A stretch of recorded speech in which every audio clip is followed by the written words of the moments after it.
Je m'appelle Laure, j'ai 32 ans. J'étais venue à Nice pour fuir ma vie de famille compliquée à Lille. Je pensais trouver un boulot dans la restauration, n'importe quoi pour m'en sortir. Mais la réalité m'a vite rattrapée. Pas d'argent, pas de toit et surtout personne sur qui compter. C'est là que j'ai rencontré un type dans un bar. Il m'a promis monts et merveilles. Alors, au début, c'était juste des soirées, des petits services. Et puis rapidement, je me suis retrouvée piégée. J'avais 19 ans quand tout a commencé. Au début, je me disais que c'était temporaire, que j'allais vite en sortir, mais l'argent facile et la pression ont fait que les semaines sont devenues des mois, puis des années. Alors, les clients, certains gentils, d'autres violents, mais même les gentils, je les revois encore dans mes cauchemars. Le pire, c'est pas la violence physique, c'est cette impression de disparaître, de devenir invisible, un objet. J'ai vécu des choses que j'arrive même pas à raconter, des nuits entières à trembler, à prier pour que ça se termine vite. Et quand ça finissait, il fallait recommencer le lendemain.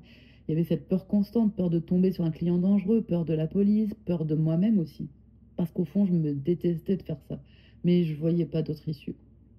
Enfin, quand j'ai réussi à partir, ça n'a pas été un soulagement immédiat. J'avais quitté la rue, mais la rue ne m'avait pas quitté.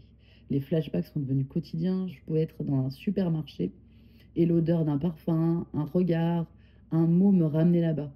La nuit, je faisais des cauchemars, je me réveillais en sueur, persuadée qu'un de mes anciens clients était dans ma chambre. J'ai même changé plusieurs fois d'appartement, de quartier, mais rien n'y faisait. La peur était en moi. Aujourd'hui, j'ai 32 ans, j'essaie de reconstruire quelque chose, mais c'est difficile. J'ai fait des thérapies, j'ai rencontré des gens qui m'ont tendu la main, mais les cicatrices sont profondes.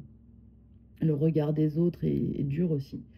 Même quand ils savent pas, j'ai l'impression qu'ils peuvent deviner, qu'ils voient à travers moi. Je travaille dans un petit magasin maintenant, mais j'arrive pas à rester trop longtemps dans le même endroit. J'ai toujours cette peur de recroiser un ancien client. Et parfois, bah, ça arrive. Un visage familier dans la foule et mon cœur s'arrête. Je me sens de nouveau piégée. Ce que j'aimerais dire, c'est que sortir de la prostitution, c'est pas juste arrêter de vendre son corps. C'est un combat de chaque jour pour récupérer son âme, pour se pardonner, pour se sentir digne, redevenir humaine. C'est ça, peut-être le plus difficile.